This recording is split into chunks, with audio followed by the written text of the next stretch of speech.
तब सती का मन बहलाने के लिए शिवजी उन्हें अनेकानेक कथाएं सुनाते हुए कैलाश की ओर चल दिए।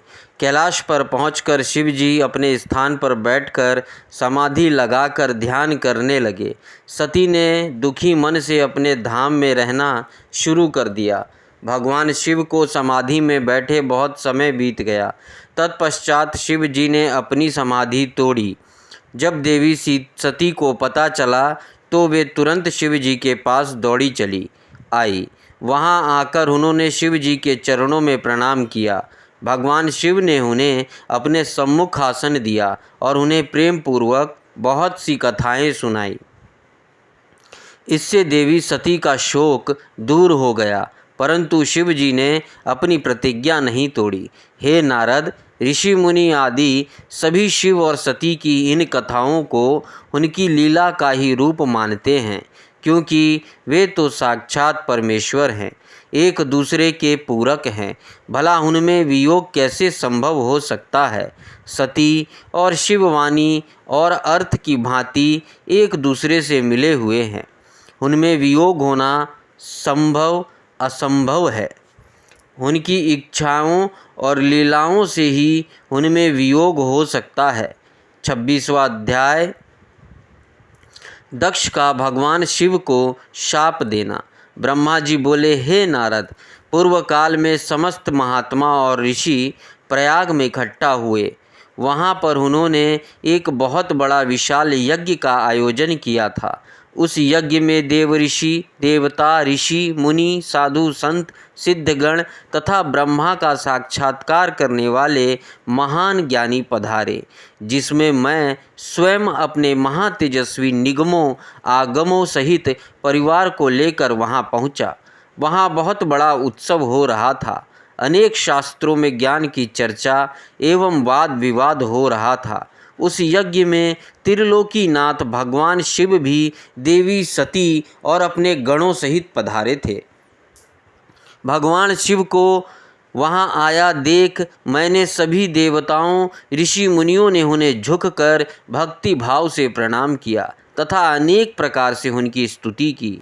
शिव जी की आज्ञा पाकर सभी ने अपना आसन ग्रहण कर लिया। इसी समय प्रजापति दक्ष भी वहां आ पहुँचे। वे बड़े ही तेजस्वी थे। प्रजापति दक्ष ने मुझे प्रणाम करके अपना आसन ग्रहण कर लिया। वे ब्रह्मांड के अधिपति थे, इसी कारण उन्हें अपने पद का घमंड हो गया था। उनके मन में अहंकार ने घर कर लिया था। ब्रह्मांड के अधिपति होने के कारण वे सभी देवताओं के वंदनीय थे। सभी ऋषि मुनियों सहित देव ऋषियों ने भी मस्तक झुकाकर प्रजापति दक्ष को प्रणाम किया और उनकी स्तुति कर उनका आदर सत्कार किया। परंतु त्रिलोकीनाथ भगवान शिव शंभु ने ना तो उन्हें प्रणाम किया और ना ही अपने आसन से उठकर दक्ष का स्वागत किया। इस बात पर दक्ष क्रोधित हो गए। ज्ञान शून्य होने के कारण प्रजापति दक्ष ने क्रोधित नेत्रों से महादेव जी को देखा और सबको सुनाते हुए उच्च स्वर में कहने लगे। प्रजापति दक्ष बोले, सभी देवता, असुर, ब्राह्मण, ऋषि मुनि सभी मुझे नम्रतापूर्वक प्रणाम कर मेरे आगे सिर झुकाते हैं। ये सभी उत्तम भक्ति भाव से मेरी आराधना करते हैं, परंतु सदैव प्रेतों और पिशाचों से घिरा रहने वाला यह दुष्ट मनुष्य क्या मुझे देखकर अनदेखा कर रहा है। शमशान में निवास करने वाला यह निर्लज्ज जीव क्यों मेरे सामने मस्तक नहीं झुकाता। भूत पिशाच का साथ करने के कारण क्या यह शास्त्रों की विधि में भूल गया है। इसकी नीति के मार्ग को भी कलंकित किया है। इसके साथ रहने वाला या इसकी बातों का अनुसरण करने वाले मनुष्य पाखंडी, दुष्ट और पाप का आचरण करने वाले होते हैं। वे ब्राह्मणों की बुराई करते हैं तथा स्त्रियों के प्रति आकर्षण होते हैं। यह रुद्र चारों वर्ण से पृथक और कुरूप है, इसलिए इस पावन यज्ञ से इसे बहिष्कृत कर दिया जाए। यह उत्तम कुल और जन्म से हीन है, अतः इसे यज्ञ में भाग न लेने दिया जाए। पुत्र क्रोध से विवेक समाप्त हो जाता है। दक्ष ने शिव के लिए अपशब्द कहते समय उसके परिणाम पर तनिक भी विचार नहीं किया। अहंकार के कारण वह शिव के स्वरूप को भूल गया। वह यह भी भूल गया कि आदि शक्ति ने जिसका तप द्वारा वर्ण किया है वह कोई साधारण मनुष्य, ऋषि या देव नहीं है। ब्रह्मा जी बोले, हे नारद, दक्ष की ये बातें सुनकर भृगु आदि बहुत से महर्षि रुद्रदेव को दुष्ट मानकर उनकी निंदा करने लगे। ये बातें सुनकर नंदी को बुरा लगा, उनका क्रोध बढ़ने लगा और वे दक्ष को शाप देते हुए बोले कि हे महामूढ़ दुष्ट बुद्धि दक्ष, तू मेरे स्वामी देव आदि देव महेश्वर को यज्ञ से निकालने वाला कौन होता है, जिनके स्मरण मात्र से यज्ञ सफल हो जाते हैं और तीर्थ पवित्र हो जाते हैं। तू उन महादेव जी को कैसे शाप दे सकता है? मेरे स्वामी निर्दोष हैं और तूने अपने स्वार्थ की सिद्धि के लिए उन्हें शाप दिया है और उनका मजाक उड़ाया है। जिन सदा शिव ने इस जगत की सृष्टि की, इसका पालन किया और जो इसका संहार करते हैं, तू उन्हीं महेश्वर को शाप देता है। नंदी के ऐसे वचनों को सुनकर प्रजापति दक्ष के क्रोध की कोई सीमा ना रही। वे आग बबूला हो गए और नंदी समेत सभी रुद्र गणों को शाप देते हुए बोले, अरे दुष्ट रुद्र गणों, मैं तुम्हें शाप देता हूँ कि तुम सब वेदों से बहिष्कृत हो जाओ, तुम वैदिक मार्ग से भटक जाओ और सभी ज्ञानी मनुष्य तुम्हारा त्याग कर दें। तुम शिष्ट आचरण ना करो और पाखंडी हो जाओ। सिर पर जटा, शरीर पर भस्म एवं हड्डियों के आभूषण धारण कर मदपान अर्थात शराब का सेवन करो। जब दक्ष ने शिव जी के प्रिय पार्षदों को इस प्रकार शाप दे दिया तो नंदी बहुत क्रुद्ध हो गए। नंदी भगवान शिव के प्रिय पार्षद हैं। वे बड़े गर्व से दक्ष को उत्तर देते हुए बोले, नंदीश्वर ने कहा, हे दुर्बुद्धि दक्ष, तुझे शिव तत्व का ज्ञान नहीं है। तूने अहंकार में शिव गणों को शाप दे दिया है। तेरे कहने पर भृगु आदि ब्राह्मणों ने भी अभिमान के कारण भगवान शिव का मजाक उड़ाया है। अतः मैं भगवान शिव के तेज के प्रभाव से तुझे शाप देता हूँ। तुझ जैसे अहंकारी मनुष्य जो सिर्फ कर्मों के फल को देखते हैं, वेदवाद में फंसकर रह जाएंगे। उनका वेद तत्व ज्ञान शून्य हो जाएगा। वे सदैव मोह माया में ही लिप्त रहेंगे। वे पुरुषार्थ विहीन होंगे और स्वर्ग को ही महत्व देंगे। वे क्रोधी व लोभी होंगे। वे सदा ही दान लेने में लगे रहेंगे। हे दक्ष, जो भी भगवान शिव को सामान्य देवता समझकर उनका अनादर करेगा, वह सदैव के लिए तत्वज्ञान से विमुख हो जाएगा। वह आत्मज्ञान को भूलकर पशु के समान हो जाएगा तथा यह दक्ष जो कि कर्मों से भ्रष्ट हो चुका है, इसका मुख बकरे के समान हो जाएगा। इस प्रकार बहुत गुस्से से भरे नंदी ने जब दक्ष और ब्राह्मणों को शाप दिया तो वहाँ बहुत शोर मच गया। भगवान शिव मधुर वाणी में नंदी को समझाने लगे कि वे शांत हो जाए। प्रभु शिव बोले, नंदी, तुम तो परम ज्ञानी हो, तुम्हें क्रोध नहीं करना चाहिए।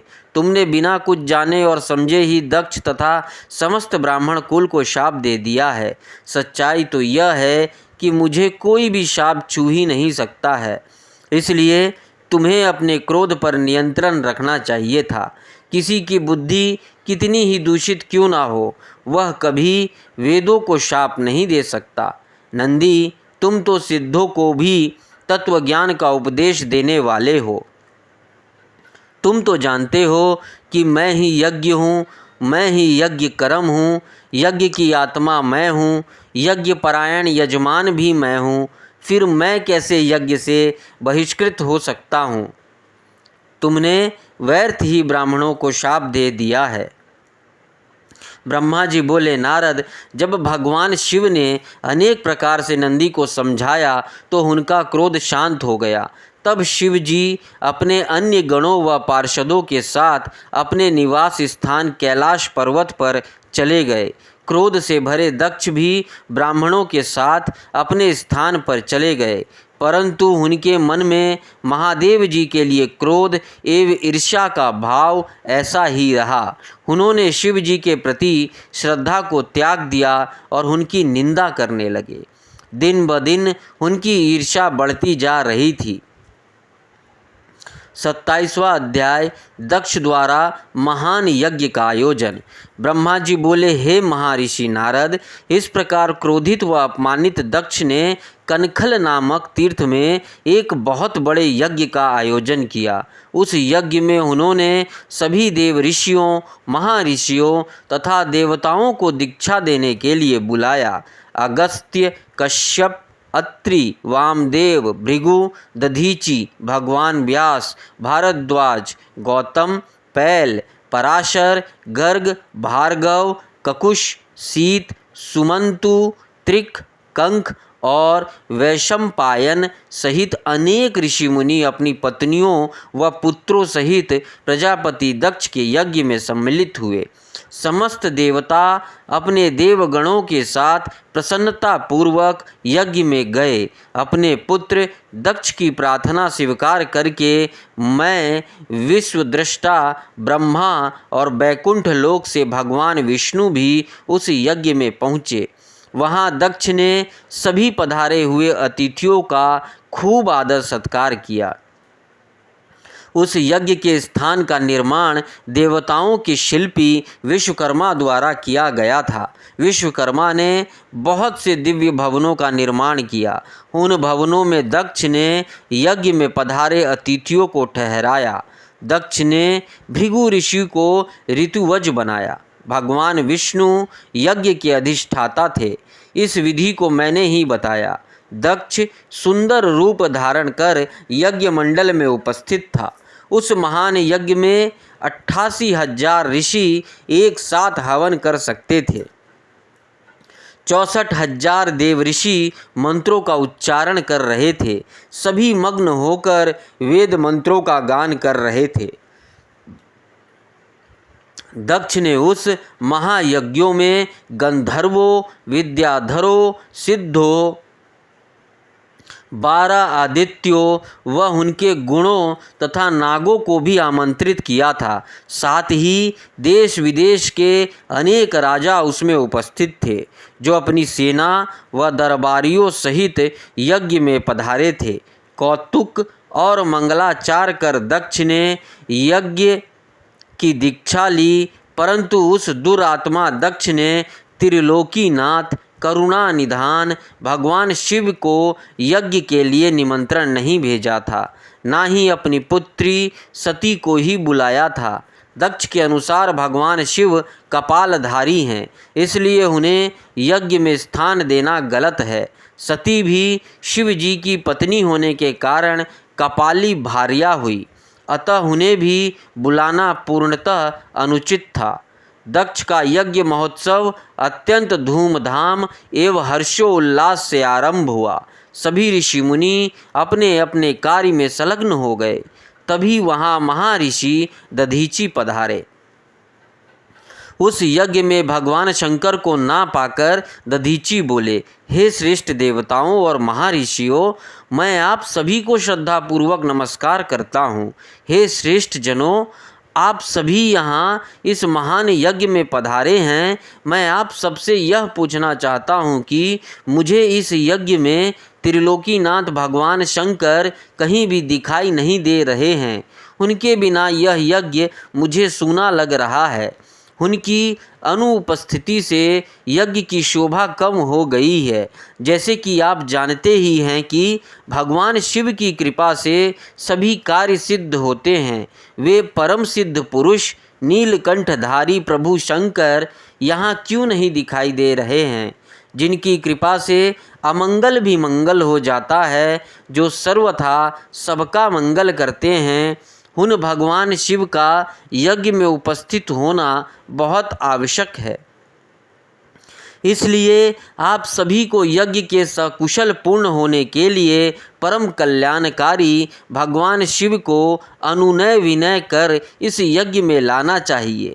तभी इस यज्ञ की पूर्ति हो सकती है। इसलिए आप सभी श्रेष्ठ जन तुरंत कैलाश पर्वत पर जाएं और भगवान शिव और देवी सती को यज्ञ में ले आए। उनकी आने से यह यज्ञ पवित्र हो जाएगा। वे परम पुण्यमयी हैं। उनके यहाँ आने से ही यह यज्ञ पूरा हो सकता है। महर्षि दधीचि की बातों को सुनकर दक्ष हंसते हुए बोला कि भगवान विष्णु देवताओं के मूल हैं, अतः मैंने उन्हें सादर यहाँ बुलाया है। जब वे यहाँ उपस्थित हैं तो भला यज्ञ में क्या कमी हो सकती है।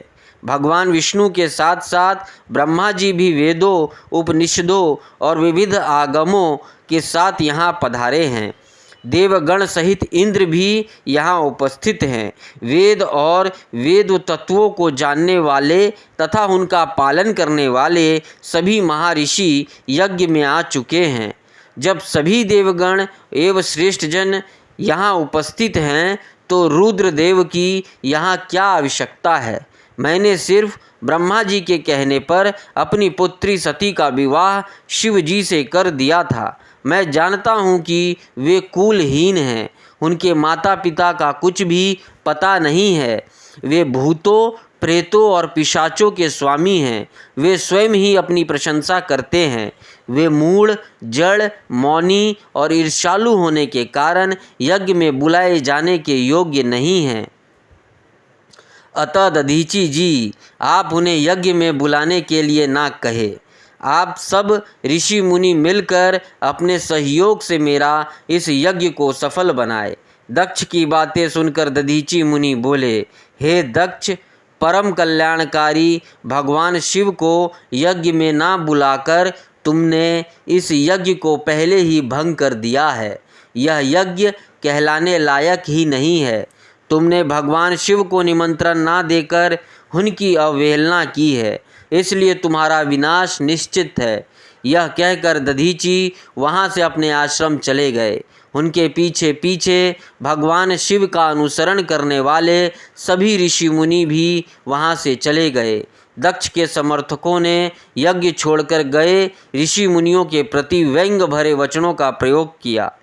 इस प्रकार प्रसन्न होकर दक्ष बोलने लगे कि यह बहुत अच्छी बात है कि मंदबुद्धि और मिथ्यावाद में लगे दुराचारी मनुष्य सभी इस यज्ञ को त्याग करके स्वयं ही चले गए हैं।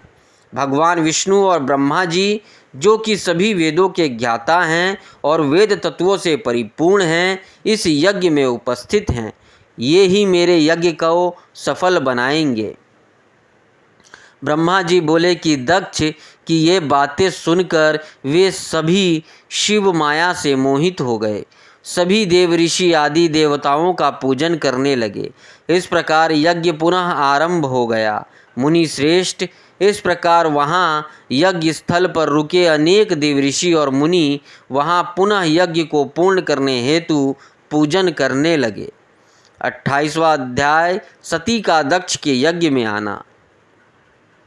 ब्रह्मा जी कहते हैं, नारद, जिस समय देवता और ऋषिगण दक्ष के यज्ञ में भाग लेने के लिए उत्सव करते हुए जा रहे थे, उस समय दक्ष की पुत्री सती अपनी सखियों के साथ गंधमादन पर्वत पर धारागृह में अनेक क्रीड़ाएं कर रही थी। सती ने देखा कि रोहिणी के साथ चंद्रमा कहीं जा रहे थे।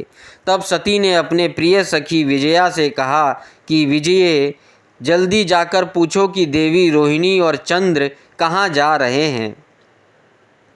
तब विजया दौड़कर चंद्रदेव के पास गई और उन्हें नमस्कार करके उनसे पूछा कि हे चंद्रदेव, आप कहाँ जा रहे हैं। चंद्रदेव ने उत्तर दिया कि वे दक्ष द्वारा आयोजित यज्ञ में निमंत्रित हैं, अतः वहीं जा रहे हैं। यज्ञ उत्सव के बारे में सुनकर देवी विजया तुरंत देवी सती के पास आई और सारी बातों से सती को अवगत कराया। तब देवी सती को बड़ा आश्चर्य हुआ कि ऐसी क्या बात है जो पिताजी ने यज्ञ उत्सव के लिए अपनी बेटी दामाद को निमंत्रण तो दूर सूचना भी नहीं दी। बहुत सोचने पर भी उनकी समझ में कुछ नहीं आ सका।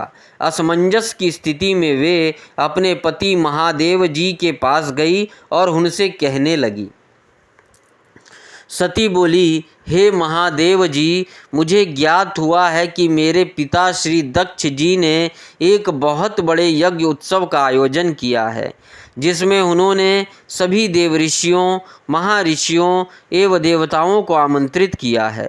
सभी देवता और ऋषिगण वहाँ एकत्रित हो चुके हैं। हे प्रभु, मुझे बताइए कि आप वहाँ क्यों नहीं जा रहे हैं।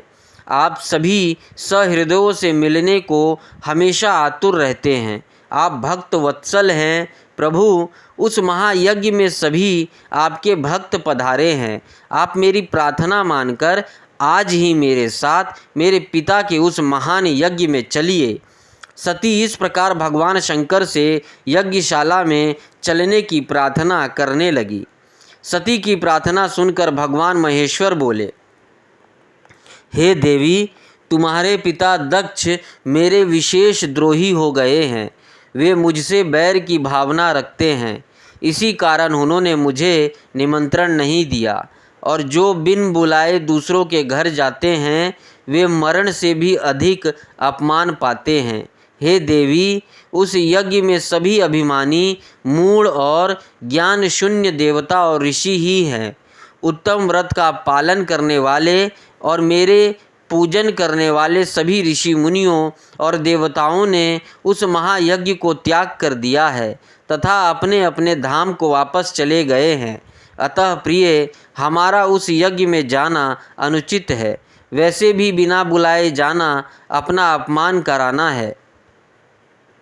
शिव जी के हीन वचनों को सुनकर देवी सती क्रुद्ध हो गई और शिव जी से बोली, हे प्रभु, आप तो सबके परमेश्वर हैं। आपकी उपस्थित होने से यज्ञ सफल हो जाते हैं। आपको मेरे दुष्ट पिता ने आमंत्रित नहीं करके आपका अपमान किया है। भगवान, मैं ऐसा करने का प्रयोजन जानना चाहती हूँ कि क्यों मेरे पिता ने आपका अनादर किया है।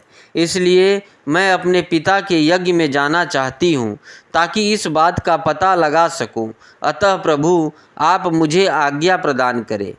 देवी सती के क्रोधित शब्दों को सुनकर भगवान शंकर बोले, हे देवी, यदि तुम्हारी इच्छा वहाँ जाने की है तो मैं तुम्हें आज्ञा देता हूँ कि अपने पिता के यज्ञ में जाओ। नंदीश्वर को सजाकर उस पर चढ़कर अपने संपूर्ण वैभव के साथ अपने पिता के यहाँ जाओ। शिव जी की आज्ञा मानकर देवी सती ने उत्तम श्रृंगार किया और अनेक प्रकार के आभूषण धारण करके देवी सती अपने पिता के घर की ओर चल दी। उनके साथ शिव जी ने 60,000 रौद्र गणों को ले भी भेजा। वे सभी गण उत्सव रचाकर देवी का गुणगान करते हुए दक्ष के घर की ओर जाने लगे। शिव गणों ने पूरे रास्ते शिव शिवा के यश का गान किया। उस यात्रा काल में जगदम्बा बहुत शोभा पा रही थी। उनकी जय जयकार से सारी दिशाएं गूंज रही थी। 29वां अध्याय, यज्ञशाला में सती का अपमान।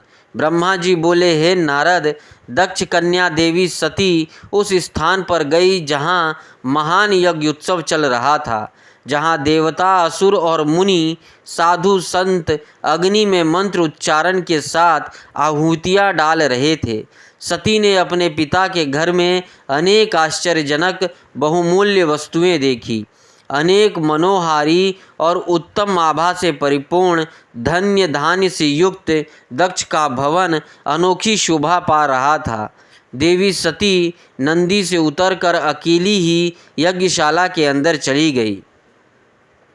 सती को वहां आया देखकर उनकी माता और बहनें बहुत प्रसन्न हुई और देवी सती का खूब आदर सत्कार करने लगी। परंतु उनके पिता दक्ष ने उनको देखकर कोई खुशी जाहिर ना की और ना ही उनकी तरफ ध्यान दिया।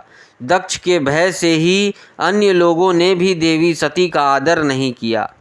सभी के व्यवहार में तिरस्कार देखकर देवी सती को बहुत आश्चर्य हुआ। फिर भी उन्होंने अपने माता पिता के चरणों में मस्तक झुकाया। देवी सती ने यज्ञ में सभी देवताओं को अलग अलग भाग देखा। जब सती ने अपने पति भगवान शिव का भाग वहां दिखाई नहीं दिया तो उन्हें बहुत क्रोध आया। अपमानित होने के कारण देवी सती दक्ष को लताड़ते हुए बोली, हे प्रजापति, आपने परम मंगलकारी भगवान शिव को इस यज्ञ में क्यों नहीं बुलाया, जिनकी उपस्थिति से ही सारा जगत पवित्र हो जाता है। भगवान शिव यज्ञ वेत्ताओं में श्रेष्ठ हैं, वे ही यज्ञ के अंग हैं, वे ही यजमान हैं। जब सब कुछ वे ही हैं तो उनके बिना इस महायज्ञ की सिद्धि कैसे हो सकती है। उनके बिना तो यह यज्ञ अपवित्र है। आपने भगवान शिव को सामान्य समझकर उनका घोर अनादर किया है। शायद आपकी बुद्धि के भ्रष्ट होने के कारण ही ऐसा हुआ है।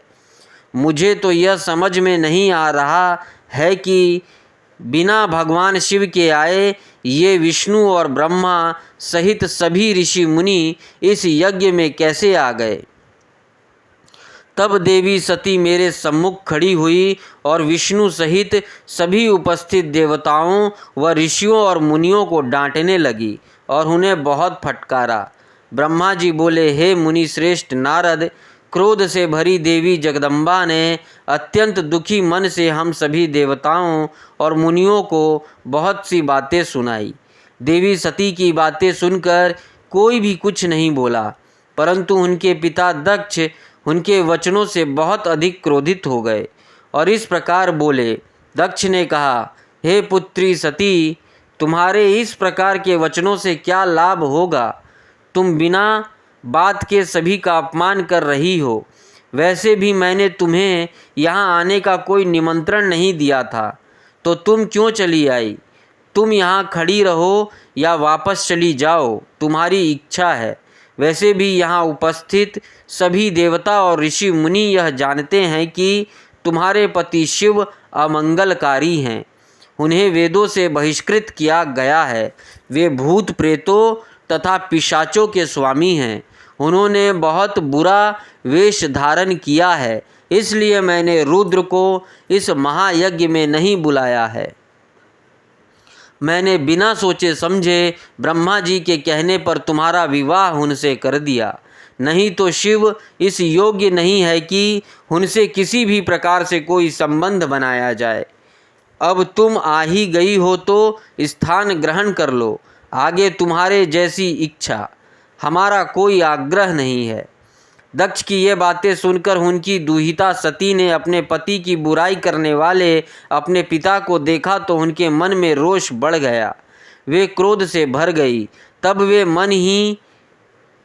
वे मन में ही विचार करने लगी कि अब मैं शिव जी के सामने कैसे जाऊंगी।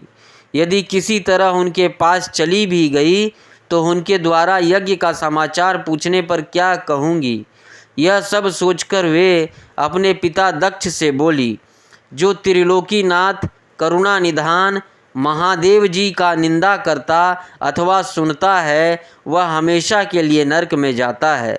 अर्थात जब तक सूर्य और चंद्रमा का अस्तित्व है उसे नरक भोगना पड़ता है। इस प्रकार देवी सती को वहाँ आने पर बहुत पश्चाताप हो रहा था। अपने पति भगवान शिव की अवहेलना का वो सहन नहीं कर पा रही थी। तब वे अपने पिता दक्ष सहित अन्य देवताओं से कहने लगी। देवी सती बोली, तुम सभी भगवान शिव के निंदक हो। तुमने उनकी अवहेलना होते देखकर प्रभु शिव का अपमान किया है। इस पाप का फल तुम सभी को अवश्य भोगना पड़ेगा। जो लोग भक्ति और ज्ञान से विमुख हैं वे यदि ऐसा कार्य करें तो कोई आश्चर्य नहीं होता, परंतु जिन लोगों ने अज्ञान के अंधेरों को दूर कर अपने ज्ञान चक्षुओं को खोल लिया है, जो महात्माओं के चरण की धूल से अपने को शुद्ध और पवित्र कर चुके हैं, उन्हें किसी से बैर भाव रखना, ईर्ष्या करना और निंदा करना कतई शोभा नहीं देता है। भगवान के श्री चरणों का ध्यान करते हुए उनका 2 अक्षर का नाम शिव का उच्चारण करने से ही सारे पाप धुल जाते हैं। तुम मूर्खता के वश में आकर उन्हीं भगवान का अनादर कर रहे हो। उनसे द्रोह करके तुम्हें कुछ भी हासिल नहीं होगा। उदार भगवान महादेव जी जटा और कपाल धारण किए शमशान में भूतों के साथ प्रसन्नता पूर्वक रहते हैं। वे शरीर पर भस्म लगाए और गले में नरमुंडों की माला धारण करते हैं। फिर भी मनुष्य उनके चरणों की धूल अपने माथे पर लगाते हैं, क्योंकि वे साक्षात परमेश्वर हैं। वे पर ब्रह्म परमात्मा हैं। वे ऐश्वर्य से सदा ही दूर रहते हैं।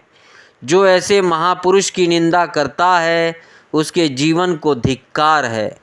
मैंने भी तुम्हारे द्वारा की गई अपने पति भगवान शिव की निंदा को सुना है, इसलिए मैं अपने शरीर को त्याग दूंगी। इस यज्ञ की अग्नि में प्रवेश कर मैं भस्म हो जाऊंगी। मैंने अपने प्रिय पति भगवान शिव का अनादर देख भी लिया है और उनके प्रति अपने पिता के कटु वचनों को भी सुन लिया है। अतः अब मैं इस जीवन का क्या करूं? मैं इस समय पूर्णतः असमर्थ हूँ। इस यज्ञशाला में जो भी शक्तिवान और सामर्थ्यवान पुरुष हो, वह भगवान शिव की उपेक्षा करने वालों और उन्हें बुरा और अमंगलकारी कहने वालों की जीभ काट दे, तभी वहाँ शिव निंदा सुनने के पाप से बच सकता है। जो ऐसा करने में समर्थ ना हो तो उसे अपने दोनों कानों को बंद करके यहाँ से तुरंत चले जाना चाहिए, तभी वह दोषमुक्त होगा। फिर देवी सती अपने पिता दक्ष की ओर मुख करके बोली, जब मेरे पति महादेव जी मुझे आपके साथ संबंध होने के कारण दाक्षायणी कहकर पुकारेंगे तो मैं कैसे कुछ कह पाऊंगी।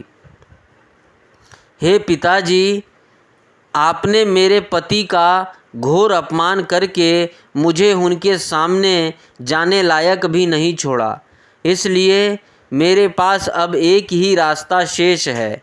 मैं आपके द्वारा प्राप्त इस घृणित शरीर को आपके सामने ही त्याग कर दूंगी। तत्पश्चात सती वहाँ उपस्थित सभी देवताओं से बोली कि तुम सबने करुणा निधान भगवान शिव की निंदा सुनी है, इसलिए तुम्हारे कर्मों का दुष्परिणाम तुम्हें अवश्य मिलेगा। मेरे पति भगवान शिव तुम सबको इसका दंड अवश्य देंगे। उस समय देवी बहुत क्रोधित थी।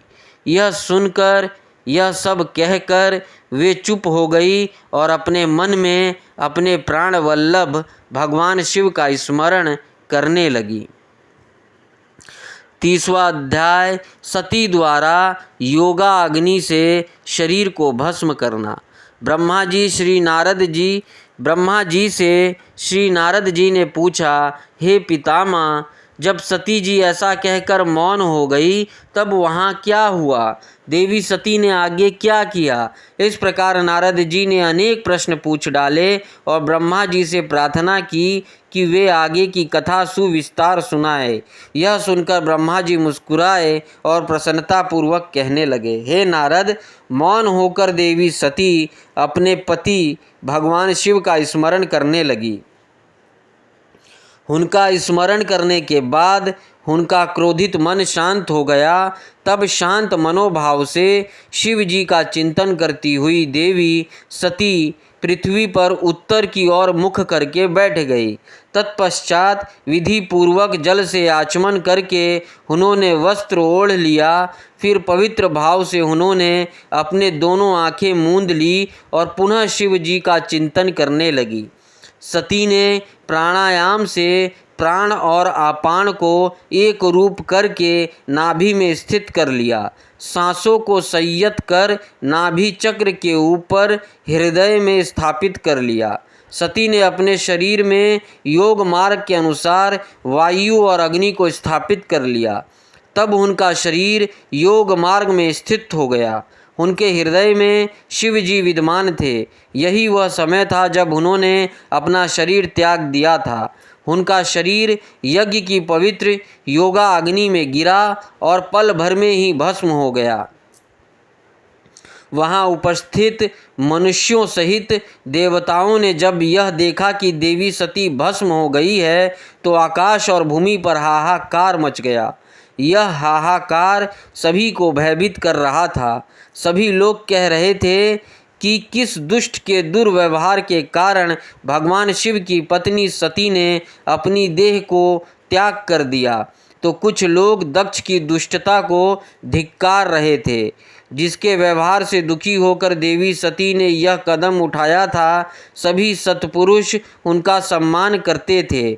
उनका हृदय असहिष्णु था। उन्होंने ऐसे महान देवी और उनके पति करुणा निधान भगवान शिव का अनादर और निंदा करने वाले दक्ष को भी कोसा। सभी कह रहे थे कि दक्ष ने अपनी ही पुत्री को प्राण त्यागने के लिए मजबूर किया है, इसलिए दक्ष अवश्य ही महानरक में जाएगा और पूरे संसार में उसका अपयश होगा। दूसरी ओर देवी सती के साथ पधारे सभी शिवगण ने जब यह दृश्य देखा तो उनके क्रोध की कोई सीमा न रही। वे तुरंत अपने अस्त्र शस्त्र लेकर दक्ष को मारने के लिए दौड़े। वे 60,000 पार्षद गण क्रोध से चिल्ला रहे थे और अपने को ही धिक्कार रहे थे कि यहाँ उपस्थित होते हुए भी हम अपनी माता देवी सती की रक्षा नहीं कर पाए। उनमें से कई पार्षदों ने तो स्वयं अपने शरीर का त्याग कर दिया। बचे हुए सभी शिवगण दक्ष को मारने के लिए बड़ी तेजी से आगे बढ़ रहे थे। जब ऋषि भृगु ने उन्हें आक्रमण के लिए आगे बढ़ता हुआ देखा तो उन्हें यज्ञ में विघ्न डालने वालों का नाश करने के लिए यजुर मंत्र पढ़कर दक्षिणा अग्नि में आहुति दे दी। आहुति के प्रभाव से फल स्वरूप यज्ञ कुंड में से ऋभु नामक अनेक देवता जो प्रबल वीर थे वहाँ प्रकट हो गए। ऋभु नामक सहस्त्रों देवताओं और शिवगणों में भयानक युद्ध होने लगा। वे देवता ब्रह्म तेज से संपन्न थे। उन्होंने शिवगणों को मारकर तुरंत भगा दिया। इससे वहाँ यज्ञ में और अशांति फैल गई। सभी देवता और मुनि भगवान विष्णु से इस विघ्न को टालने की प्रार्थना करने लगे। देवी सती का भस्म हो जाना और भगवान शिव के गणों का मार कर वहाँ से भगाया जाना, इस परिणाम को सोचकर सभी देवता और ऋषि विचलित थे। हे नारद, इस प्रकार दक्ष के उस महायज्ञ उत्सव में बहुत बड़ा उत्पात मच गया था और सब और त्राही त्राही मच गई थी। सभी भावी परिणाम की आशंका से भयभीत दिखाई दे रहे थे। 31वां अध्याय आकाशवाणी। ब्रह्मा जी कहते हैं, हे नारद, जब दक्ष के इस महान यज्ञ में घोर उत्पात मचा हुआ था और सभी डर के कारण भयभीत हो रहे थे, तो उस समय वहाँ पर एक आकाशवाणी हुई। हे मूर्ख दक्ष, तूने यह बहुत बड़ा अनर्थ कर दिया है। तूने शिव भक्त दधीची के कथन को प्रामाणिक नहीं माना, जो तेरे लिए परम मंगलकारी और आनंददायक था। तूने उनका भी अपमान किया और वे तुझे शाप देकर तेरी यज्ञशाला से चले गए। तब भी तू कुछ भी नहीं समझा। तूने अपने घर में स्वयं आई साक्षात मंगल स्वरूपा अपनी पुत्री सती का अपमान किया। तूने सती और शंकर का भी पूजन नहीं किया। अपने को ब्रह्मा जी का पुत्र समझकर तुझे बहुत घमंड हो गया था। तूने उस सती देवी का अपमान किया जो सत्पुरुषों की भी आराध्या है। वे समस्त पुण्यों का फल देती है। वे तीनों लोकों की माता, कल्याण स्वरूपा और भगवान शंकर की अर्धांगिनी है। सती देवी प्रसन्न होने पर सुख और सौभाग्य प्रदान करती है। वे परम मंगलकारी है। देवी सती की पूजा करने से समस्त भयों से छुटकारा मिल जाता है और मनोवांछित फल की प्राप्ति होती है। देवी सभी उपद्रवों को नष्ट कर देती है। वे ही पराशक्ति है तथा कीर्ति, संपत्ति, भोग और मोक्ष प्रदान करती है। वे ही जन्मदात्री है, अर्थात जन्म देने वाली माता है। वे ही इस जगत की रक्षा करने वाली आदि शक्ति है। वे ही प्रलय काल में जगत का संहार करने वाली है। सती ही भगवान विष्णु सहित ब्रह्मा, इंद्र, चंद्र, अग्नि, सूर्यदेव आदि सभी देवताओं की जननी है। वे साक्षात जगदम्बा है। वे ही दुष्टों का नाश करने वाली और भक्तों की रक्षा करने वाली है। ऐसी उत्तम महिमा और गुणों वाली भगवान शिव की प्राण प्रिया धर्म पत्नी का तूने इस यज्ञ में अपमान किया है। भगवान शिव तो परम ब्रह्म परमेश्वर हैं। वे सबके स्वामी हैं। वे सबका कल्याण करते हैं। सभी मनुष्य प्रभु का दर्शन पाने की अभिलाषा सदैव अपने मन में रखते हैं। दर्शनों की इच्छा के लिए घोर तपस्या करते हैं। वे भगवान शिव ही जगत को धारण कर उसका पालन पोषण करते हैं। वे ही समस्त विद्याओं के ज्ञाता और मंगलों का भी मंगल करने वाले हैं। वे ही समस्त मनोकामनाओं को पूरा करते हैं। हे दुष्ट दक्ष, तूने उन परम शक्तिशाली भगवान शिव की शक्ति की अवहेलना करके बहुत बुरा किया है। इसलिए तेरे इस महायज्ञ के विनाश को कोई नहीं रोक सकता। जिनके चरणों की धूल शेषनाग रोज अपने मस्तक पर धारण करता है, जिनके चरण कमल का ध्यान करने से ब्रह्मा का ब्रह्म तत्व प्राप्त हुआ है, तूने उनका और उनकी पत्नी सती का पूजन ना करके बहुत अनिष्ट किया है। भगवान शिव ही इस संपूर्ण जगत के पिता और उनकी पत्नी देवी सती इस जगत की माता है। तूने उन माता पिता का सत्कार ना कर उनका घोर अपमान किया है। अब तेरा कल्याण कैसे हो सकता है? तूने स्वयं दुर्भाग्य से अपना नाता जोड़ लिया है। तूने देवी सती और भगवान शिव की भक्ति भाव से आराधना नहीं की। तेरी यह सोच है कि कल्याणकारी शिव का पूजन किए बिना भी मैं कल्याण का भागी हो सकता हूँ, तुझे ले डूबी है। तेरा सारा घमंड नष्ट हो जाएगा। यहाँ बैठा कोई भी देवता शिव जी के विरुद्ध होकर तेरी सहायता नहीं कर पाएगा। यदि करना भी चाहेगा तो स्वयं भी नष्ट हो जाएगा। अब तेरा अमंगल निश्चित है। सभी देवता और मुनिगण यज्ञ मंडप को छोड़कर तुरंत यहाँ से अपने अपने धाम को चले जाए, अन्यथा सबका नाश हो जाएगा।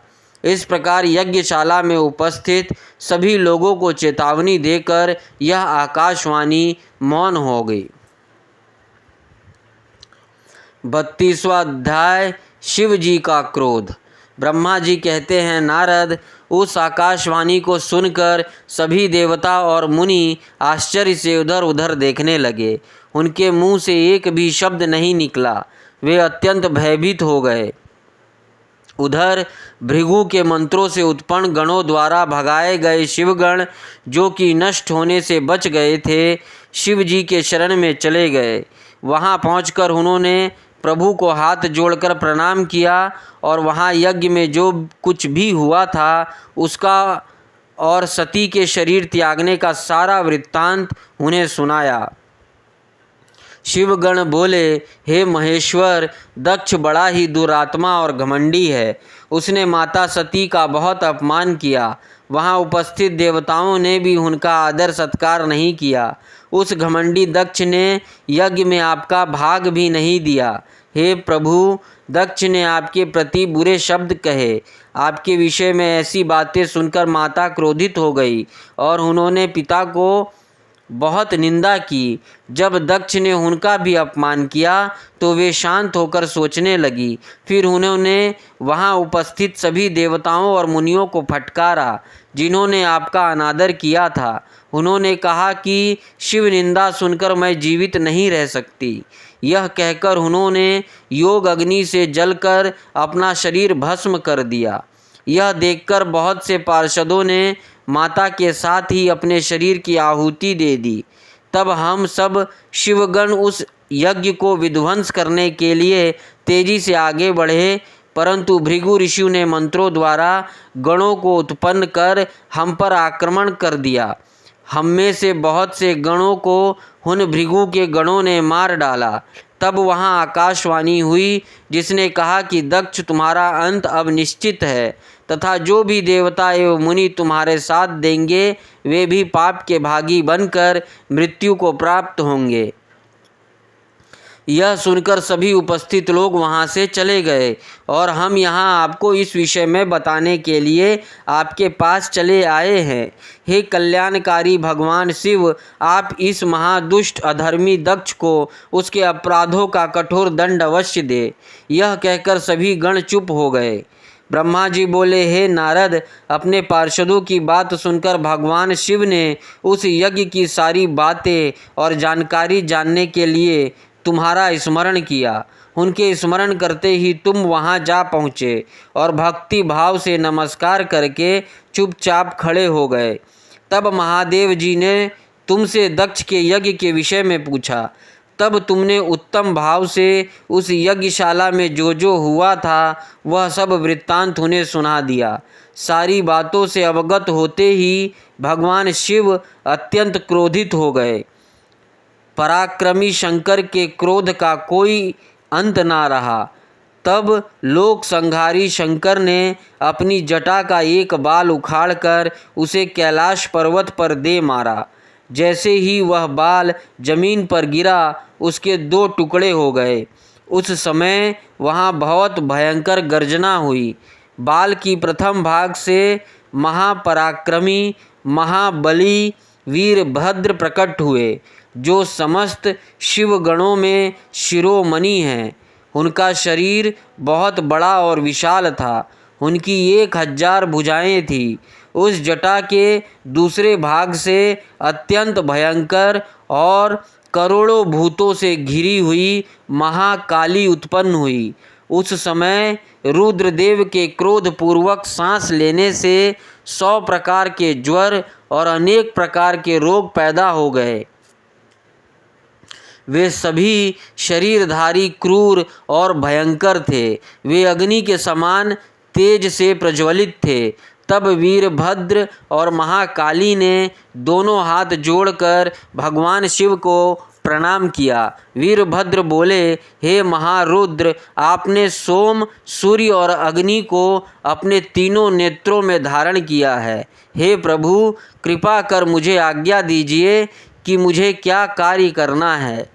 क्या मुझे पृथ्वी के सभी समुद्रों को एक क्षण में सुखाना है या संपूर्ण पर्वतों को पीसकर पल भर में ही मसल कर चूर्ण बनाना है। हे प्रभु, मैं इस ब्रह्मांड को भस्म कर दूंगा या मुनियों को जला दूं। भगवान, आपका आदेश पाकर मैं समस्त लोकों में उलट पुलट कर सकता हूं। आपके इशारे करने से ही मैं जगत के समस्त प्राणियों का विनाश कर सकता हूँ। आपकी आज्ञा पाकर मैं इस संसार में सभी कार्यों को कर सकता हूँ। हे प्रभु, मेरे समान पराक्रमी ना तो कोई हुआ है और ना ही होगा। भगवान, आपकी आज्ञा से हर कार्य सिद्ध हो सकता है। मुझे ये सभी शक्तियाँ आपकी ही कृपा से प्राप्त हुई है। बिना आपके आज्ञा के एक तिनका भी नहीं हिला सकता हूँ। हे करुणा निधान, मैं आपके चरणों में प्रणाम करता हूँ। आप अपने कार्य की सिद्धि के लिए जिम्मेदारी मुझे सौंपिए। मैं उसे पूर्ण करने का पूरा प्रयास करूँगा। हे प्रभु, आपके चरणों का मैं हर समय चिंतन करता रहता हूँ। आपकी भक्ति परम उत्तम है। आप बिना कहे ही अपने भक्तों की समस्त इच्छाओं को पूरा करके उन्हें मनोवांछित और अभीष्ट फल प्रदान करते हैं। आप भक्त वत्सल हैं। भगवान, मुझे कार्य करने का आदेश दे तथा साथ ही इस कार्य की सफलता का भी आशीर्वाद दे। ब्रह्मा जी बोले, हे मुनि श्रेष्ठ वीरभद्र के ये वचन सुनकर शिव जी को बहुत संतोष हुआ तथा उन्होंने वीरभद्र को अपना आशीर्वाद प्रदान किया। भगवान शिव बोले, पार्षदों में श्रेष्ठ वीरभद्र, तुम्हारी जय हो। ब्रह्मा जी का पुत्र दक्ष बड़ा ही दुष्ट है। उसे अपने पर बहुत घमंड है। इस समय वह एक बहुत बड़ा यज्ञ कर रहा है। उसने उस यज्ञ में मेरा बहुत अपमान किया है। मेरी पत्नी ने मेरा अपमान होता हुआ देखकर उसी यज्ञ की अग्नि में अपने शरीर को भस्म कर दिया है। अब तुम सपरिवार उस यज्ञ में जाओ, वहाँ यज्ञशाला में जाकर तुम उस यज्ञ का विनिष्ट कर दो। यदि देवता, गंधर्व अथवा कोई अन्य तुम्हारा सामना करे और तुम्हें ललकारे तो तुम उसे वहीं भस्म कर देना। दधीची की दी हुई चेतावनी के बाद जो देवतागण वहाँ यज्ञ में मौजूद हैं, तुम उन्हें भी भस्म कर देना, क्योंकि वे सभी मुझसे बैर रखते हैं। तुम उन सभी को बंधु बांधवों सहित जलाकर भस्म कर देना। वहाँ कलशों में भरे हुए जल को पी लेना। इस प्रकार वैदिक मर्यादा के पालक, भक्तवत्सल, करुणा निधान शिव ने क्रोधित होकर वीरभद्र को यज्ञ का विनाश करने का आदेश दिया। 33वां अध्याय वीरभद्र और महाकाली का यज्ञशाला की ओर प्रस्थान। ब्रह्मा जी कहते हैं, नारद, महेश्वर के आदेश को आदरपूर्वक सुनकर वीरभद्र ने शिव जी को प्रणाम किया। तत्पश्चात उनसे आज्ञा लेकर वीरभद्र यज्ञशाला की ओर चल दिए। शिव जी ने प्रलय की अग्नि के समान और करोड़ों गणों को उनके साथ भेज दिया। वे अत्यंत तेजस्वी थे। वे सभी वीरगण कौतूहल से वीरभद्र के साथ साथ चल दिए। उसमें हजारों पार्षद वीरभद्र के तरह ही महापराक्रमी और बलशाली थे। बहुत से काल के भी काल भगवान रुद्र के समान थे। वे शिव जी के समान ही शोभा पा रहे थे। तत्पश्चात वीरभद्र शिव जी जैसा वेश धारण कर ऐसे रथ पर चढ़कर चले जो 400 हाथ लंबा था, और उस रथ को 10,000 शेर खींच रहे थे, और बहुत से हाथी, शार्दुल, मगर, मत्स्य उस रथ की रक्षा के लिए आगे आगे चल रहे थे। काली, कात्यायनी, ईशानी, चामुंडा, मुंडमर्दनी, भद्रकाली, भद्रा, त्वरिता और वैष्णवी नामक नव दुर्गाओं ने भी भूत पिशाचों के साथ दक्ष के यज्ञ का विनाश करने के लिए उस ओर प्रस्थान किया। डाकनी, शाकनी, भूत, पिशाच, प्रमथ, गृहांक, कुष्मांड, परपट, चटक, ब्रह्म राक्षस, भैरव तथा क्षेत्रपाल आदि सभी वीरगण भगवान शिव की आज्ञा पाकर दक्ष के यज्ञ का विनाश करने के लिए यज्ञशाला की ओर चल दिए। वे भगवान शंकर के 64,000 करोड़ गणों की सेना लेकर चल दिए। उस समय भेरियों की गंभीर ध्वनि होने लगी। अनेकों प्रकार के शंख चारों दिशाओं में बजने लगे। उस समय जटाहर, मूर्खों तथा श्रृंगों के अनेक प्रकार के शब्द हुए। भिन्न भिन्न प्रकार की सींगें बजने लगी। महामुनि नारद उस समय वीरभद्र की उस यात्रा में करोड़ों सैनिक अर्थात शिवगण एवं भूत पिशाच शामिल थे। इसी प्रकार महाकाली की सेना भी शोभा पा रही थी। इस प्रकार वीरभद्र और महाकाली दोनों की विशाल सेनाएं उस दक्ष के यज्ञ का विनाश करने के लिए गाजे बाजे के साथ आगे बढ़ने लगी। उस समय अनेक शुभ शगुन होने लगे। 34वां अध्याय यज्ञ मंडप में भय और विष्णु से जीवन रक्षा की प्रार्थना। ब्रह्मा जी बोले, हे नारद, जब वीरभद्र और महाकाली के विशाल चतुरंगनी सेना अत्यंत तीव्र गति से दक्ष के यज्ञ की ओर बढ़ी तो यज्ञ उत्सव में अनेक प्रकार के अपशगुन होने लगे। वीरभद्र के चलते ही यज्ञ में विध्वंस की सूचना देने वाला उत्पात होने लगा। दक्ष की बाईं आँख, बाईं भुजा और बाईं जांघ फड़कने लगी। वाम अंगों का फड़कना बहुत अशुभ होता है। उस समय यज्ञशाला में भूकंप आ गया। दक्ष को कम दिखाई देने लगा। भरी दोपहर में उसे आसमान में तारे दिखने लगे। दिशाएं धुंधली हो गई। सूर्य में काले काले धब्बे दिखाई देने लगे। ये धब्बे बहुत डरावने लग रहे थे। बिजली और अग्नि के समान सारे नक्षत्र उन्हें टूट टूट कर गिरते हुए दिखने लगे। वह यज्ञशाला में हजारों गिद्ध दक्ष के सिर पर मंडराने लगे। उस यज्ञ मंडप को गिद्धों ने पूरा ढक दिया था। वहाँ एकत्र गीदड़ बड़ी भयानक और डरावनी आवाज़ें निकाल रहे थे। सभी दिशाएं अंधकारमय हो गई थी। वहाँ अनेक प्रकार के अपशगुन होने लगे। फिर उसी समय वहाँ आकाशवाणी हुई, ओ महामूर्ख दुष्ट दक्ष, तेरे जन्म को धिक्कार है। तू बहुत बड़ा पापी है। तूने भगवान शिव की बहुत अवहेलना की। तूने देवी सती, जो कि साक्षात जगदम्बा रूप है, उनका भी अनादर किया है। सती ने तेरी ही वजह से अपने शरीर को योग अग्नि में जलाकर भस्म कर दिया है। तुझे तेरे कर्मों का फल ज़रूर मिलेगा। आज तुझे तेरी करनी का फल अवश्य ही मिलेगा। साथ ही यहाँ उपस्थित सभी देवताओं और ऋषि मुनियों को भी अवश्य ही उनकी करनी का फल मिलेगा। भगवान शिव तुम्हें तुम्हारे पापों का फल ज़रूर देंगे। इस प्रकार कहकर वह आकाशवाणी मौन हो गई। उस आकाशवाणी को सुनकर और वहाँ यज्ञशाला में प्रकट हो रहे अनेक अशुभ लक्षणों को देखकर दक्ष तथा वहाँ उपस्थित सभी देवतागण भय से कांपने लगे। दक्ष को अपने द्वारा किए गए व्यवहार का स्मरण होने लगा। उसे अपने किए पर बहुत पछतावा होने लगा। तब दक्ष सहित सभी देवता श्री हरि विष्णु की शरण में गए। वे डरे हुए थे। भय से कांपते हुए वे सभी लक्ष्मीपति विष्णु जी से अपने जीवन की रक्षा की प्रार्थना करने लगे। 35वां अध्याय वीरभद्र का आगमन। दक्ष बोले, हे विष्णु, कृपा निधान, मैं बहुत भयभीत हूँ। आपको ही मेरी और मेरे यज्ञ की रक्षा करनी है प्रभु। आप ही इस यज्ञ के रक्षक हैं। आप साक्षात यज्ञ स्वरूप हैं। आप हम सब पर अपनी कृपा दृष्टि बनाइए। हम सब आपकी शरण में आए हैं। प्रभु, हमारी रक्षा करें ताकि यज्ञ का विनाश ना हो। ब्रह्मा जी कहते हैं, हे मुनि नारद, इस प्रकार जब दक्ष ने भगवान विष्णु के चरणों में गिरकर उनसे प्रार्थना की, उस समय दक्ष का मन भय से बहुत अधिक व्याकुल था।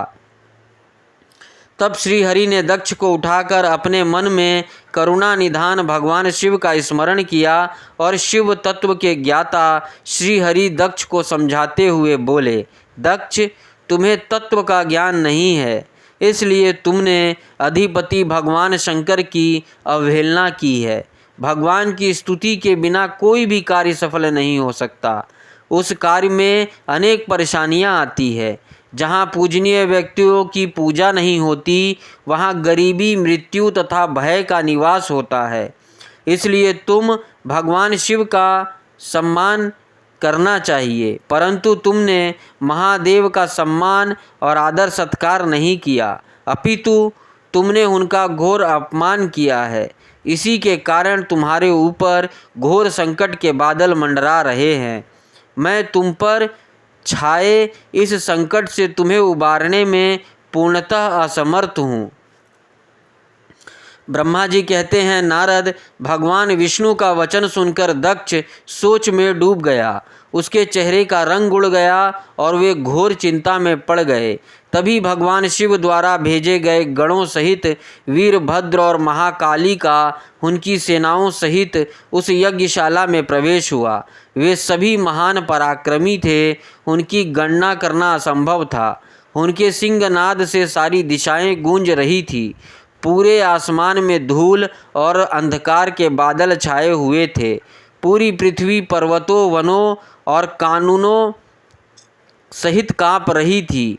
समुद्रों में ज्वार भाटा उठ रहा था। उस विशालकाय सेना को देखकर समस्त देवता आश्चर्यचकित थे। उन्हें देखकर दक्ष अपनी पत्नी के साथ भगवान विष्णु के चरणों में गिर पड़े और बोले, हे प्रजापालक विष्णु, आपके बल से ही मैंने इस विशाल यज्ञ का आयोजन किया था। प्रभु, आप कर्मों के साक्षी तथा यज्ञों के प्रतिपालक हैं। आप ही धर्म के रक्षक हैं। अतः प्रभु श्री हरि, आप ही यज्ञ को विनाश से बचा सकते हैं। इस प्रकार दक्ष की विनती पूर्ण बातों को सुनकर श्री हरि उन्हें समझाते हुए बोले, दक्ष, निश्चय ही मुझे इस यज्ञ की रक्षा करनी चाहिए। परंतु देवताओं के क्षेत्र नैमिषारण्य की उस घटना का स्मरण करो। इस यज्ञ के आयोजन में क्या तुम उस घटना को भूल गए हो? यहाँ इस यज्ञशाला की और तुम्हारी रक्षा करने में कोई भी देवता समर्थ नहीं है। इस समय जब महादेव जी के गण और उनके सेनापति वीरभद्र तुम्हें भगवान शिव का अपमान करने का दंड देने आए हैं, उस समय कोई मूर्ख ही तुम्हारी सहायता को आगे आ सकता है। दक्ष केवल कर्म ही समर्थ नहीं होता, अपितु कर्म को करने में जिसके सहयोग की आवश्यकता होती है उसका भी उतना ही महत्व है। भगवान शिव ही कर्मों के कल्याण की शक्ति देते हैं। जो शांत मन से भक्ति पूर्वक उनकी पूजा अर्चना करता है, महादेव जी उसे तत्काल ही उस कर्म का फल देते हैं। जो मनुष्य ईश्वर के अस्तित्व को नहीं मानते वे नरक के भागी होते हैं। दक्ष, यह वीरभद्र शंकर के गणों का ऐसा सेनापति है जो शिव जी के शत्रु का तुरंत नाश कर देता है। निसंदेह यह तुम्हारा तथा यहाँ पर उपस्थित सभी लोगों का नाश कर देगा। शिव जी की आज्ञा का उल्लंघन करके मैं तुम्हारे यज्ञ में आया हूँ, जिसका दुष्परिणाम मुझे भी भोगना पड़ेगा। अब इस विनाश को रोकने की शक्ति मेरे पास नहीं है। यदि हम यहाँ से भागकर स्वर्ग, पाताल और पृथ्वी कहीं भी छिप जाए तो भी वीरभद्र के शस्त्र हमें ढूंढ लेंगे। शिव जी के सभी गण बहुत शक्तिशाली हैं। विष्णु जी यह कह ही रहे थे कि वीरभद्र अपनी अजय सेना के साथ यज्ञ मंडप में आ पहुँचा। 36वां अध्याय श्रीहरि और वीरभद्र का युद्ध। ब्रह्मा जी कहते हैं, नारद, जब शिव जी की आज्ञा पाकर वीरभद्र की विशाल सेना ने यज्ञशाला में प्रवेश किया तो वहाँ उपस्थित सभी देवता अपने प्राणों की रक्षा के लिए शिवगणों से युद्ध करने लगे, परंतु शिवगणों की वीरता और पराक्रम के आगे उनकी एक ना चली। सारे देवता पराजित होकर वहाँ से भागने लगे। तब इंद्र आदि लोकपाल युद्ध के लिए आगे आए। उन्होंने गुरुदेव बृहस्पति जी को नमस्कार कर उनसे विजय के विषय में पूछा। उन्होंने कहा, हे गुरुदेव बृहस्पति, हम यह जानना चाहते हैं कि हमारी विजयी कैसे होगी। उनकी यह बात सुनकर बृहस्पति जी बोले, हे इंद्र, समस्त कर्मों का फल देने वाले तो ईश्वर हैं। सभी को अपनी करनी का फल अवश्य भुगतना पड़ता है। जो ईश्वर के अस्तित्व को जानकर और समझकर उनकी शरण में आकर अच्छे कर्म करता है, उसी को उसके सत्कर्मों का फल मिलता है। परंतु जो परमेश्वर की आज्ञा के विरुद्ध कार्य करता है वह ईश्वर द्रोही कहलाता है और उसे किसी भी अच्छे फल की प्राप्ति नहीं होती। उन परम पुण्य भगवान शिव के स्वरूप को जानना अत्यंत कठिन है। वे सिर्फ अपने भक्तों के ही अधीन हैं, इसलिए उन्हें भक्त वत्सल भी कहा जाता है। भक्ति और ईश्वर सत्ता में विश्वास ना रखने वाले मनुष्य यदि वेदों का 10,000 बार भी अध्ययन कर ले तो भी भगवान शिव के स्वरूप को भली भांति नहीं जान पाएंगे। भगवान शिव के शांत, निर्विकार एवं उत्तम दृष्टि से ध्यान करने एवं उनकी उपासना करने से ही शिव तत्व की प्राप्ति होती है। तुम उन करुणा निधान भगवान महेश्वर की अवहेलना करने वाले उस मूर्ख दक्ष के निमंत्रण पर यहाँ इस यज्ञ में भाग लेने आ गए हो। भगवान शिव की पत्नी देवी सती का भी इस यज्ञ में घोर अपमान हुआ है। उन्होंने इसी यज्ञ में अपने प्राणों की आहुति दे दी है। इसी कारण भगवान शंकर ने रुष्ट होकर इस यज्ञ का विध्वंस करने के लिए वीरभद्र के नेतृत्व में अपने शिवगणों को भेजा है। अब इस यज्ञ के विनाश को रोक पाना किसी के भी वश में नहीं है। अब चाहकर भी तुम लोग कुछ नहीं कर सकते। बृहस्पति जी के ये वचन सुनकर इंद्र सहित अन्य देवता चिंता में पड़ गए। सभी वीरभद्र और अन्य शिवगण उनके निकट पहुंच गए। वहां वीरभद्र ने उन सभी को बहुत डांटा और फटकारा। गुस्से में वीरभद्र ने इंद्र सहित सभी देवताओं पर अपने तीखे बाणों से प्रहार करना शुरू कर दिया। बाणों से घायल हुए सभी देवताओं में हाहाकार मच गया और वे अपने प्राणों की रक्षा के लिए यज्ञ मंडप से भाग खड़े हुए। यह देखकर वहां उपस्थित सभी ऋषि मुनि भयभीत होकर श्रीहरि के सम्मुख प्राण रक्षा के लिए प्रार्थना करने लगे। तब मैं और विष्णु जी वीरभद्र से युद्ध करने के लिए उनके पास गए। हमें देखकर वीरभद्र, जो पहले से ही क्रोधित था, हम सब को डांटने लगा। उनके कठोर वचनों को सुनकर विष्णु जी मुस्कुराते हुए बोले, हे शिव भक्त वीरभद्र, मैं भी भगवान शिव का ही भक्त हूँ। उनमें मेरी अपार श्रद्धा है। मैं उन्हीं का सेवक हूँ, परंतु दक्ष अज्ञानी और मूर्ख है। यह सिर्फ कर्म कांडों में ही विश्वास रखता है। जिस प्रकार महेश्वर भगवान अपने भक्तों के ही अधीन हैं, उसी प्रकार मैं भी अपने भक्तों के ही अधीन हूँ। दक्ष मेरा अनन्य भक्त है। उसकी बारंबार प्रार्थना पर मुझे इस यज्ञ में उपस्थित होना पड़ा। हे वीरभद्र, तुम रुद्रदेव के रौद्र रूप अर्थात क्रोध से उत्पन्न हुए हो। तुम्हें भगवान शंकर ने इस यज्ञ का विनाश करने के लिए यहाँ भेजा है। उनकी आज्ञा तुम्हारे लिए शिरोधार्य है। मैं इस यज्ञ का रक्षक हूँ, अतः इसे बचाना मेरा पहला कर्तव्य है। इसलिए तुम भी अपना कर्तव्य निभाओ और मैं भी अपना कर्तव्य निभाता हूँ। हम दोनों को ही अपने उत्तरदायित्व की रक्षा के लिए आपस में युद्ध करना पड़ेगा। भगवान विष्णु की ये वचन सुनकर वीरभद्र हंसकर बोला कि आप मेरे परमेश्वर भगवान शिव के भक्त हैं। यह जानकर मुझे बहुत प्रसन्नता हुई। भगवान, मैं आपको नमस्कार करता हूँ। आप मेरे लिए भगवान शिव के समान ही पूजनीय हैं। मैं आपका आदर करता हूँ, परंतु शिव आज्ञा के अनुसार मुझे इस यज्ञ का विनाश करना है। यह मेरा कर्तव्य है। यज्ञ का रक्षक होने के नाते इसे बचाना आपका उत्तरदायित्व है। अतः हम दोनों को ही अपना अपना कार्य करना है। तब श्री हरि और वीरभद्र दोनों ही युद्ध के लिए तैयार हो गए। तत्पश्चात दोनों में घोर युद्ध हुआ। अंत में वीरभद्र ने भगवान विष्णु के सुदर्शन चक्र को जड़ कर दिया, उसके धनुष के 3 टुकड़े कर दिए।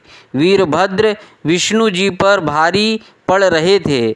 तब उन्होंने वहाँ से अंतर्धान होने का विचार किया।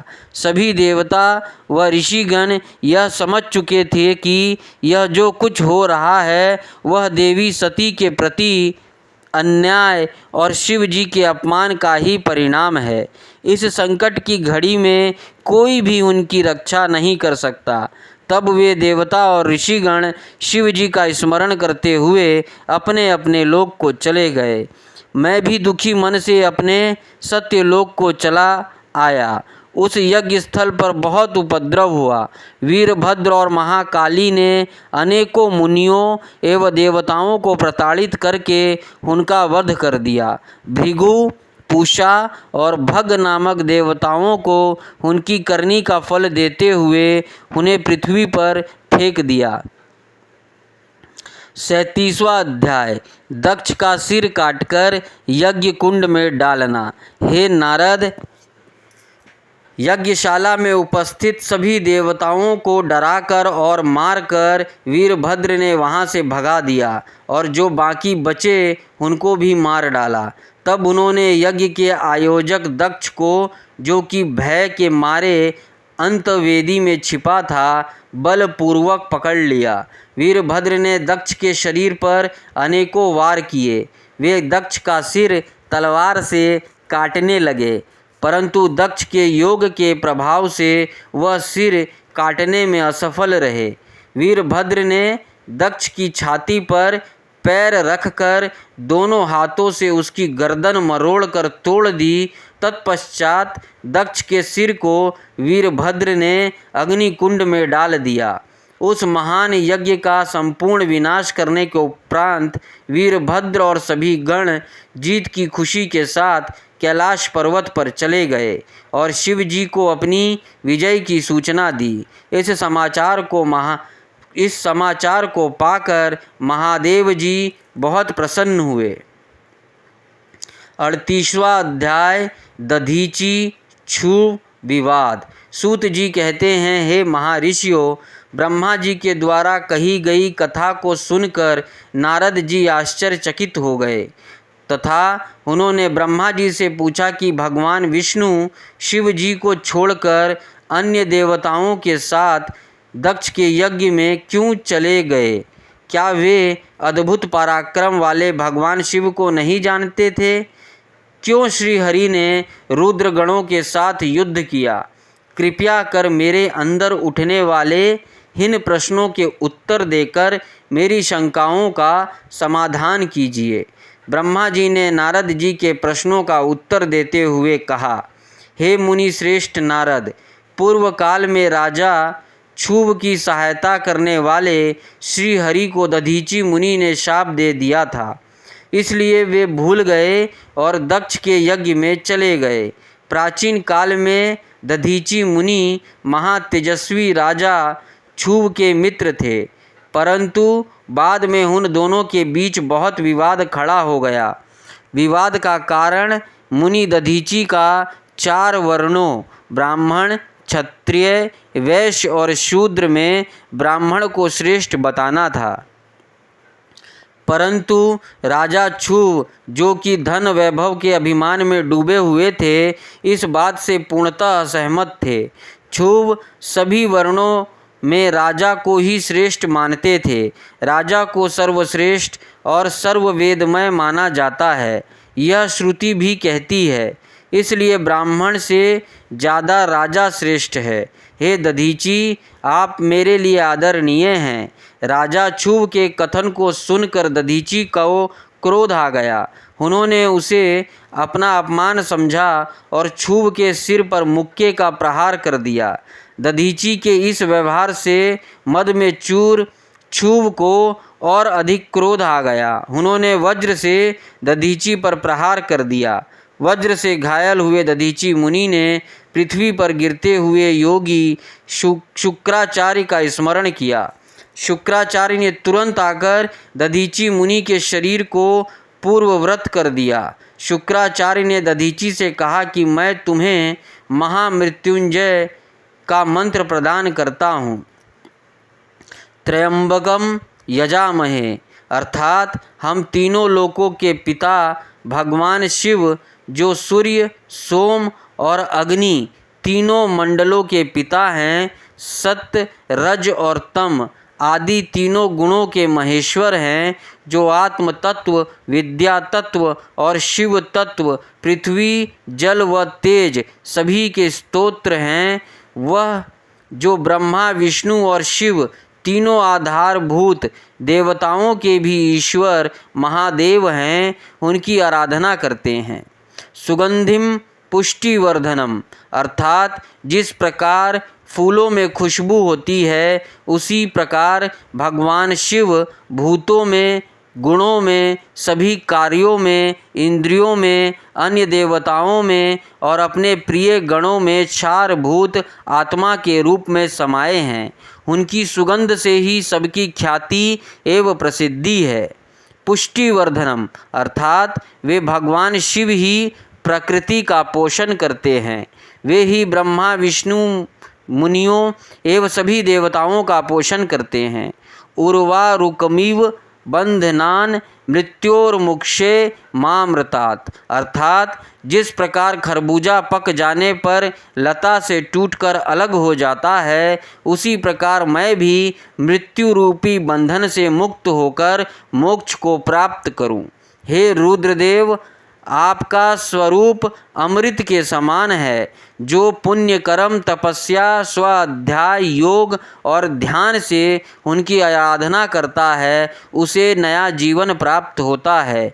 भगवान शिव अपने भक्तों को मृत्यु के बंधनों से मुक्त कर देते हैं और उसे मोक्ष प्रदान करते हैं। जैसे उर्वा रुक अर्थात ककड़ी को उसकी बेल अपने बंधन में बांधे रखती है और पक जाने पर स्वयं ही उसे बंधन मुक्त कर देती है। यह महामृत्युंजय मंत्र संजीवनी मंत्र है। तुम नियम पूर्वक भगवान शिव का स्मरण करके इस मंत्र का जाप करो। इस मंत्र से अभिमंत्रित जल को पियो। इस मंत्र का जाप करने से मृत्यु का भय नहीं रहता। इसके विधिवत पूजन करने से भगवान शिव प्रसन्न होते हैं।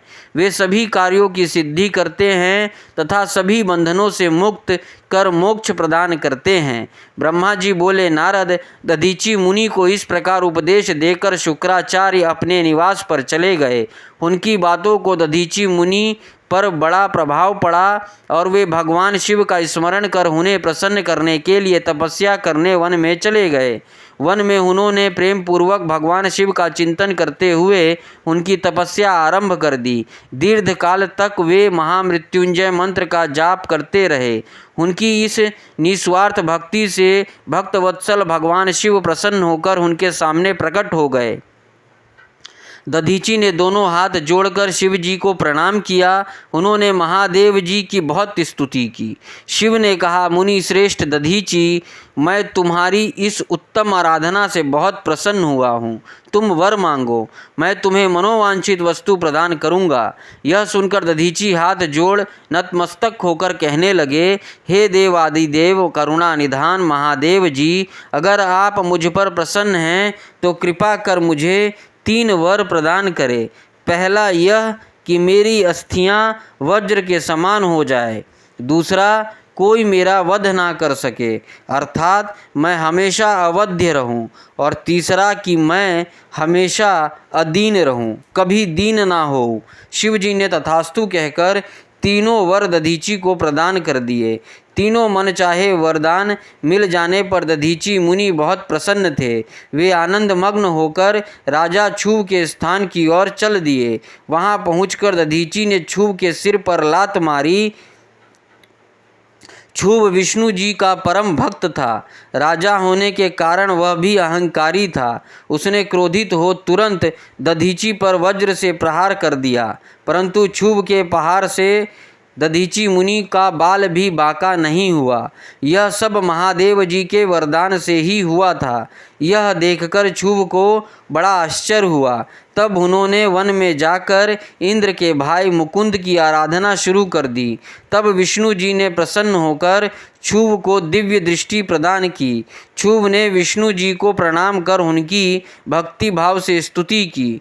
तत्पश्चात छुव बोले, भगवान मुनि श्रेष्ठ दधीची पहले मेरे मित्र थे, परंतु बाद में हम दोनों के बीच में विवाद उत्पन्न हो गया।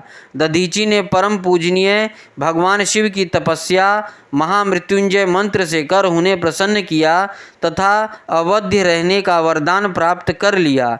तब उन्होंने मेरी राजसभा में मेरे समस्त दरबारियों के बीच मेरा घोर अपमान किया। उन्होंने सबके सामने मेरे मस्तक पर अपने पैरों से आघात किया। साथ ही उन्होंने कहा कि मैं किसी से नहीं डरता। भगवान मुनि दधीची को बहुत घमंड हो गया है। ब्रह्मा जी बोले, नारद, तब श्री हरि को इस बात का ज्ञान हुआ कि दधीची मुनि को महादेव जी द्वारा अवध्य होने का आशीर्वाद प्राप्त है। तो वे कहने लगे कि छुव महादेव जी के भक्तों को कभी भी किसी प्रकार का भी भय नहीं होता। यदि मैं इस विषय में कुछ करूं तो दधीची को बुरा लगेगा और वे शाप भी दे सकते हैं। उन्हीं दधीची के शाप से दक्ष यज्ञ में मेरी शिव जी से पराजय होगी। इसलिए मैं इस संबंध में कुछ नहीं करना चाहता, परंतु ऐसा कुछ जरूर करूँगा जिससे आपको विजय प्राप्त हो। भगवान विष्णु की ये वचन सुनकर राजा चुप हो गए। 39वां अध्याय दधीची का शाप और छुव पर अनुग्रह। ब्रह्मा जी बोले, नारद, श्री हरि विष्णु अपने प्रिय भक्त राजा क्षुभ के हितों की रक्षा करने के लिए एक दिन ब्राह्मण का रूप धारण करके दधीची मुनि के आश्रम में पहुँचे। विष्णु जी भगवान शिव की आराधना में मग्न रहने वाले ब्रह्म ऋषि दधीची से बोले कि हे प्रभु, मैं आपसे एक वर मांगता हूँ। दधीची श्री विष्णु को पहचानते हुए कहने लगे, मैं सब समझ गया हूँ कि आप कौन हैं और क्या चाहते हैं, इसलिए मैं आपसे क्या कहूँ। हे श्री हरि विष्णु, क्षुभ का कल्याण करने के लिए आप यह ब्राह्मण का वेश बनाकर आए हैं। आप ब्राह्मण वेश का त्याग कर दे। लज्जित होकर भगवान विष्णु अपने असली रूप में आ गए और महामुनि दधीची को प्रणाम करके बोले कि महामुनि, आपका कथन पूर्णतः सत्य है। मैं यह भी जानता हूँ कि शिव भक्तों को कभी भी किसी भी प्रकार का कोई भी भय नहीं होता, परंतु आप सिर्फ मेरे कहने से राजा क्षुभ के सामने यह कह दे कि आप राजा क्षुभ से डरते हैं। श्री विष्णु की यह बात सुनकर दधीची हंसने लगे। हंसते हुए बोले कि भगवान शिव की कृपा से मुझे कोई भी डरा नहीं सकता। जब कोई वाकई मुझे डरा नहीं सकता तो मैं क्यों झूठ बोलकर पाप का भागी बनूं? दधीची मुनि के हीन वचनों को सुनकर विष्णु को बहुत अधिक क्रोध आ गया। उन्होंने मुनि दधीची को समझाने की बहुत कोशिश की। सभी देवताओं ने श्री विष्णु जी का ही साथ दिया। भगवान विष्णु ने दधीची मुनि को डराने के लिए अनेक गण उत्पन्न कर दिए, परंतु दधीची ने अपने सत्य से उनको भस्म कर दिया। तब विष्णु जी ने वहाँ अपनी मूर्ति प्रकट कर दी। यह देखकर दधीची मुनि बोले, हे श्री हरि, अब अपनी माया को त्याग दीजिए। आप अपने क्रोध और अहंकार को त्याग कर दीजिए। आपको मुझ में ही ब्रह्मा रुद्र सहित संपूर्ण जगत का दर्शन हो जाएगा। मैं आपको दिव्य दृष्टि प्रदान करता हूँ। तब विष्णु जी को दधीची मुनि ने अपने शरीर में पूरे ब्रह्मांड के दर्शन करा दिए। तब विष्णु जी का क्रोध बहुत बढ़ गया। उन्होंने चक्र उठा लिया और महर्षि को मारने के लिए आगे बढ़े, परंतु बहुत प्रयत्न करने पर भी चक्र आगे नहीं चला। यह देखकर दधीची हंसते हुए बोले कि हे श्री हरि, आप भगवान शिव द्वारा प्रदान किए गए इस सुदर्शन चक्र से उनके ही प्रिय भक्त को मारना चाहते हैं, तो भला यह चक्र क्यों चलेगा? शिव जी द्वारा दिए गए अस्त्र से आप उनके भक्तों का विनाश किसी भी तरह नहीं कर सकते, परंतु फिर भी यदि आप मुझे मारना चाहते हैं तो ब्रह्मास्त्र आदि का प्रयोग कीजिए। लेकिन दधीची का साधारण मनुष्य समझकर विष्णु जी ने उन पर अनेक अस्त्र चलाए। तब दधीची मुनि ने धरती से मुट्ठी पर कुशा उठा ली और कुछ मंत्रों के उच्चारण के उपरांत उसे देवताओं की ओर उछाल दिया। वे कुशाएं कालअग्नि के रूप में परिवर्तित हो गई, जिनमें देवताओं द्वारा छोड़े गए सभी अस्त्र शस्त्र जलकर भस्म हो गए। यह देखकर वहां पर उपस्थित अन्य देवता वहां से भाग खड़े हुए, परंतु श्रीहरि दधीची से युद्ध करते रहे। उन दोनों के बीच भीषण युद्ध हुआ। तब मैं यानी ब्रह्मा राजा क्षुभ के साथ लेकर उस स्थान पर आया जहां उन दोनों के बीच युद्ध हो रहा था। मैंने भगवान विष्णु से कहा कि आपका यह प्रयास निरर्थक है, क्योंकि आप भगवान शिव के परम भक्त दधीची को हरा नहीं सकते। यह सुनकर विष्णु जी शांत हो गए। उन्होंने दधीची मुनि को प्रणाम किया। तब राजा क्षुभ भी दोनों हाथ जोड़कर मुनि दधीची को प्रणाम करके उनकी स्तुति करने लगे, उनसे माफ़ी मांगने लगे और कहने लगे कि प्रभु, आप मुझ पर कृपा